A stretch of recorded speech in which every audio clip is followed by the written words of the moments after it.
started, I fought every sort of fight. Just remember, as an amateur, I had 90 fights. And out of the 90 fights, I had 72 wins.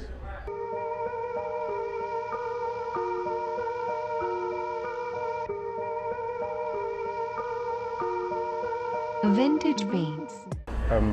My name's Chris Two-Slip Kongo, 24 years old, and I'm a professional boxer. So when did you first get into boxing? I first started when I was about 8. My brothers, who started before me, was in the sport for a while, and I just started training with them, and then a couple years later, I was fighting. So yeah, I started when I was 8 till now. Yeah.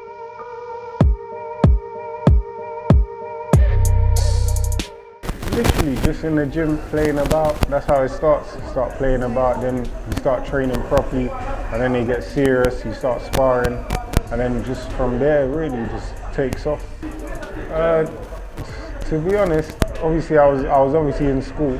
I was in school. I got my grades in school. Went to college, and I eventually went to uni. But I think when I got to like the uni stages, I realized I would like to put it on pause and put everything on the line for the boxing, because I was getting quite far. So I'd set myself targets and I was going way past them.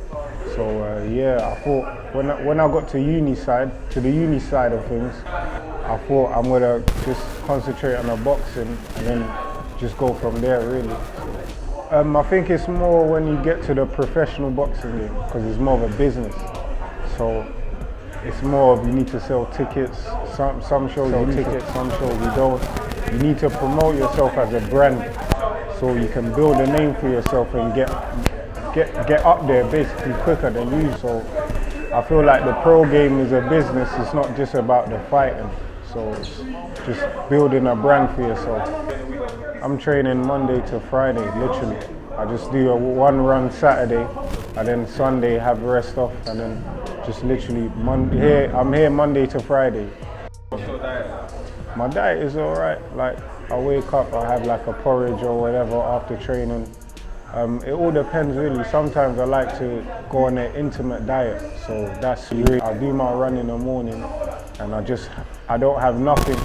From 5 a.m. I don't eat nothing till about 12, and I think that keeps me in shape, and I kind of like that, to be honest. So, but usually my diet's nice and healthy anyway. My main motivation is just seeing the guys at the top doing what they do. So you look at guys like Floyd, Andre Ward. I like the old school fighters, Sugar Ray Leonard, Marvin Hagler, Tommy Hearn. I watch them. I even watch clips of them sparring and all sorts. Clips of them training, how they train, what they do when they're training, and just build off that really, and that gives me motivation. If they can do it, why can't I? You know what I mean? So it's just, I literally watch the guys at the top, man, and just try to get to their level. So, I mean it's very important. You see the young kids now, they're worse than us. They're worse than us these days. So they need someone to look up to, because we never had no one to look up to. Just older guys that were nice cars and everything. Everyone want to be like them. So they need young guys like us to build off that and think, right, if you can do it, why can't I? The same way I look up to the Floyds and the Andre Wards. If they can do it, why can't I? So it's very important, it's very key, especially in the young black community as well. There's lots of crime going on, and we want to stop that. And ways for us to stop that is to bring more role models into the community.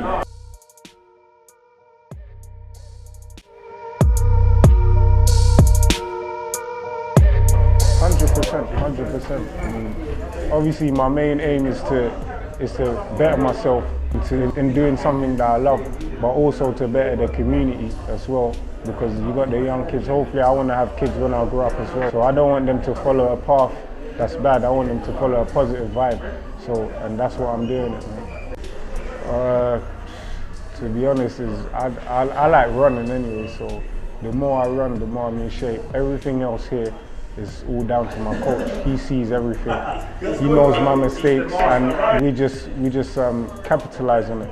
And from every fight, we just try to build off what mistakes we've done in the ring, and just try to build off that and become a better Chris Kongo. 3. I've had three fights so far, 2 knockouts. So yeah, I'm doing the business right now, man. I had my first fight when I was about 11. Funny enough, I lost my first 2 fights. So it's crazy. I just kept, the fire was there. I kept wanting to get in there just to get the W. And when I eventually got the W, I knew the feeling and I loved it. And ever since, just built off that. When I was 14, I won my first national title. So that means I became #1 in the UK and just built off that. When I was 16, I had my first trial for Team GB. I didn't get in. The fire was still there. Kept training, won another national title, then went back to the ABAs. This was around the university times. So I was at university. I didn't really like it. So I thought, if I put my heart and soul into the training now, let me see how far I go, because now this is the critical time. This is where from a junior I become a senior. I'm fighting men, so I could be fighting guys stronger than me, much stronger, tougher, much fitter than me. So I need to adapt to it. I trained hard. I got to the ABA finals and got beat off Josh Kelly. He was a very top amateur at the time. He had been to the Europeans, been to the Worlds, got a bronze. He was a high medalist, and I had a good fight with him. We had a close fight, but from then, 4 years later down the line, I become a part of Team GB. I was the only guy on there to have 2 trials.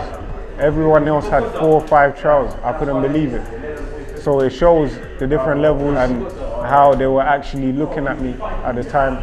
From 4 years before not getting on, to improving and working hard, all the graft in the gym, and then making my way on there. So yeah, and then from then I was training. I was with Team GB for 2 years. After that, I tried to go for the Olympic qualifiers. I didn't get in. So basically I didn't get selected. So from there I thought, I don't want to waste my time and wait for and do another 4-year cycle. I go for the Olympics in 2020. I thought I'll turn pro now and then just build off that, really. So yeah, and then now I'm a pro, 3-0, and then I'm just ready to take over, man. So for all the guys at very high level, so for me getting in there, it was just to shrug off a bit of the ring rust at the top stages. There was like 3,000 to 4,000 people, big arena. So for me, it was just shrug off the top stages and just get in there and do what I do. So yeah, I really enjoyed it as well. I got him out there quite quickly, which built a name for myself as well, because it was on TV, on the first pay-per-view, ITV pay-per-view bill. And yeah, man, I come out on top. 100% consistency, I'll say. I'm always here, 1. 2, a lot of them they're all the same. When you watch them, from their first fight to their 10th fight, they're the same fighter. There's no adaptation. That's why a lot of the old school fighters now, if they were still in the game, they'll be beating a lot of people. A lot of people won't be getting to the top as quickly as they are. So I feel like I'm an old school fighter. I like to change it up.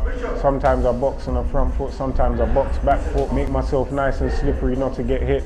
And that's the main thing, to hit and not get hit. That's the aim of the game. So that's why I see for myself just winning titles, man, literally. Just maintaining myself here in the gym, working hard, building from probably Southern area English title, going to WBC silver, then move up to the world stages, man. I don't wanna stay at a certain level for a long time. I just wanna get up there straight. Get up there straight. As long as my coach knows I'm ready, then we're ready, man.